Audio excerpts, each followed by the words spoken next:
Assalamualaikum warahmatullahi wabarakatuh. Oke, hari ini kita akan belajar tentang bilangan pecahan. Sebelumnya kita sudah belajar bilangan bulat. Hari ini kita akan belajar tentang bilangan pecahan.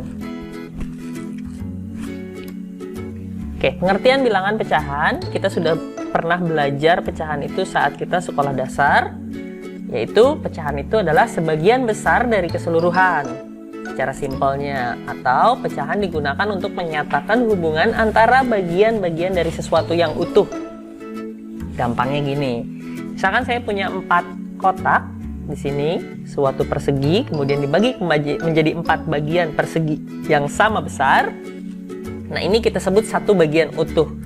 Kemudian, kalau misalkan dari 4 itu ada 3 yang terpenuhi dan 1 yang kosong, maka ada 3 dari 4 bagian yang terisi, atau biasa ditulis juga dengan 3/4 bagian.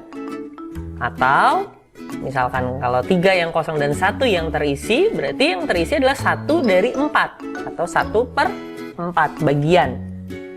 Jadi itu pengertian secara simpel. Atau kalau mau diperjelas lagi, misalkan tadi ada 3/4 ini, 3/4 bagian. Nah, 3 yang di atas ini disebut pembilang. Kemudian yang di bawah disebut penyebut. Inilah yang dimaksud dengan bilangan pecahan. Jadi pecahan itu terdiri dari pembilang dan penyebut, di mana pembilang ada di atas dan penyebut ada di bawah. Oke, selanjutnya apabila saya punya satu bagian utuh dari 4 kotak yang tadi di awal, 4 persegi, ini kita sebut 1. Kemudian kalau saya punya lagi 3/4, nah kalau ini kita gabungkan, maka kita punya 1 3/4 bagian. Nah, inilah yang nanti akan kita sebut dengan istilah pecahan campuran. Oke?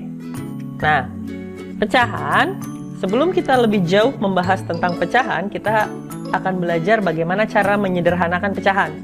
Karena kalau kita tidak bisa menyederhanakan pecahan, kita akan kewalahan nanti saat pengerjaan soal-soal yang dalam bentuk pecahan.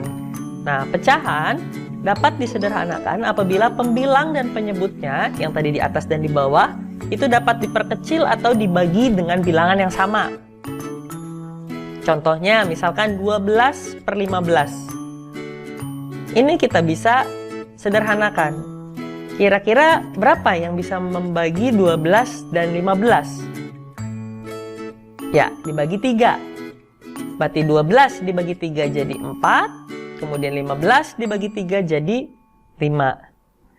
Contoh lain, 81/99. Dibagi berapa? Kira-kira untuk disederhanakan? Ya, dibagi 9. Berarti 81 dibagi 9, 9. 99 dibagi 9, 11. 9/11. Nah, 3 dan 9 tadi yang membagi atau menyederhanakan pecahan, sebenarnya itu cara mudahnya daripada Anda menerka-nerka adalah dengan cara menentukan FPB dari penyebut dan pembilang. Jadi untuk cara menyederhanakan paling mudah adalah mencari FPB antara pembilang dan penyebut. Kemudian FPB itu akan membagi atas dan bawah, maka jadilah bilangan paling sederhana dari pecahan tertentu. Lanjutnya, kalau kita sudah bisa menyederhanakan, otomatis kita harus bisa mengurutkan pecahan. Nah, mengurutkan pecahan, contoh soalnya seperti ini. Urutkan pecahan berikut dari yang terkecil, 1/3. Kemudian saya punya lagi 1/4. Kemudian 1/2. 1/10 dan 1/6. Untuk menyederhanakan, untuk mengurutkan, langkah yang pertama adalah menyamakan penyebut. Dengan cara apa? Dengan cara mencari KPK-nya. Sekarang berapakah KPK dari 3, 4, 2, 10, dan 6? Ya, KPK 3, 4, 2, 10, dan 6 adalah 60. Otomatis semua penyebutnya akan menjadi 60. Maka kalau 1/3 kalau bawahnya ingin menjadi 60, otomatis 3 dikali 20. Jika 3 dikali 20, maka atasnya pun dikali 20. 1/4, berarti 60 dibagi 4, 15. Berarti dikali 15. Begitupun selanjutnya, 1/2, 1/10, dan 1/6. Jadi pengalinya itu sama.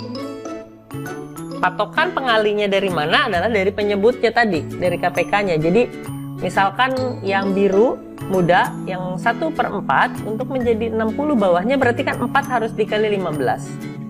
Nah, perlakuannya harus sama. Kalau bawah dikali 15 berarti atas juga dikali 15. Begitu pula yang 1/2.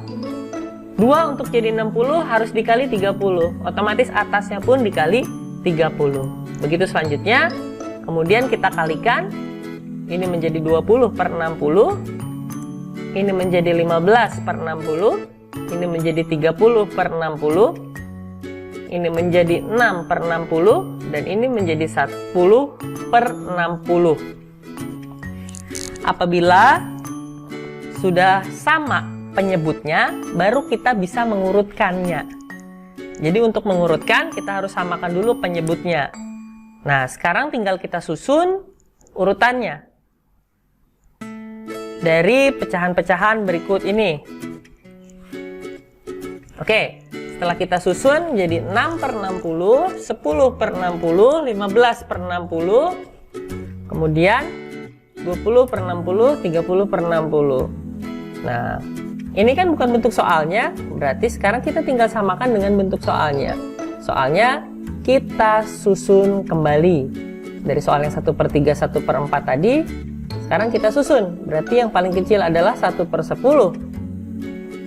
Nah, kemudian 1/6, 1/4, 1/3, dan 1/2. Begitu cara mengurutkan pecahan. Gampang ya? Diperbanyak latihan nanti akan terbiasa. Patokannya, jadi kalau ingin menyederhanakan, untuk mengurutkan pecahan adalah dengan menyamakan dulu penyebutnya. Oke? Itu cara yang paling sederhana ya. Sebenarnya caranya banyak, namun kita belajar satu aja dulu. Selanjutnya, penjumlahan dan pengurangan pecahan. Nah, ini yang harus perlu diingat adalah untuk melakukan penjumlahan dan pengurangan pecahan, penyebut harus disamakan terlebih dahulu. Sama seperti tadi kita mengurutkan, maka penjumlahan dan pengurangan pun harus disamakan dulu penyebutnya. Contohnya, misalnya saya punya 2/3 ditambah 2/4. Apakah 3 dan 4 sudah sama? Beda. Kedua pecahan ini memiliki penyebut yang berbeda. Berarti kita samakan dengan mencari KPK-nya. Berapakah KPK 3 dan 4? Ya, 12. Berarti yang bawah kita kali 4, yang atas pun dikali 4. Untuk yang 2/3 ya. Sekarang kita lihat yang 2/4. 4 untuk jadi 12, berarti harus dikali berapa? 3. Yang bawah dikali 3, yang atas pun dikali 3. Oke? Kemudian kita kalikan. 8/12 ditambah 6/12. Bawahnya sudah sama, kita tinggal jumlahkan atasnya. 8 ditambah 6, 14. Bawahnya tetap 14/12. Kemudian ini sudah selesai. Tergantung pilihan ganda. Secara prinsip sudah benar, tapi kalau kira-kira masih bisa disederhanakan, kita sederhanakan. Finalnya kita buat dia menjadi pecahan campuran. 14 dibagi 12 dapat berapa? 14 dibagi 12 dapat 1. Sisanya 2. Berarti jadi 1, 2/12. Pecahannya bisa disederhanakan? Bisa. Kita bagi 2. Dia menjadi 1, 1/6. Oke? Bisa? Bisa. Nanti kalau ada yang kurang paham, silahkan diulangi lagi, kemudian di pause. Untuk penjumlahan dan pengurangan pada prinsipnya sama saja caranya. Yang penting bawahnya disamakan atau penyebutnya disamakan. Habis itu kalau bawahnya sudah sama, penyebutnya sama, kita baru bisa mengoperasikan baik penjumlahan atau pengurangannya. Selanjutnya adalah perkalian. Perkalian pada pecahan adalah materi yang paling gampang. Karena apa? Tinggal kalikan saja. Contohnya 2/3 dikali 7/11. Tinggal kalikan dengan yang lurusnya. Berarti penyebut dengan penyebut, pembilang dengan pembilang. Berarti 2 dikali 7, 14. 3 dikali 11, 14 per 33. Bisa disederhanakan? Tidak. Selesai. Gampang kan? Lanjut. 4 per 5 dikali 8 per 9. Tinggal dikalikan lurus. Berapa? Iya, 32 per 45. Bisa disederhanakan? Enggak. Ya udah selesai. Paling gampang ya pecahan perkalian. Oke, selanjutnya pembagian pecahan. 2 per 3 dibagi 7 per 11. Nah, untuk pembagian berarti kita harus menyilangnya. Nanti yang atas dikali ke bawah, yang bawah dikali ke atas. Atau ada juga jadinya nanti dibalik. Jadi 2 per 3 dikali 11 per 7. Cuman kalau seperti ini pun boleh. Nanti jadinya 2 dikali 11 per 3 kali 7. Sama dengan 22 per 21. Bisa disederhanakan? Bisa, jadi pecahan campuran. 22 dibagi 21. Berarti dapat 1. Sisanya 1. Berarti 1 per 21. Selanjutnya 4 per 5 dibagi 7 per 8. 4 dikali 8, 5 dikali 7. 32 per 35. Selesai? Selesai. Oke, itu saja mungkin yang bisa saya bagi hari ini. Untuk nanti latihan-latihan soal yang lebih rumit akan kita bahas pada video selanjutnya. Terima kasih, jangan lupa subscribe, like, dan share video ini jika bermanfaat. Assalamualaikum warahmatullahi wabarakatuh.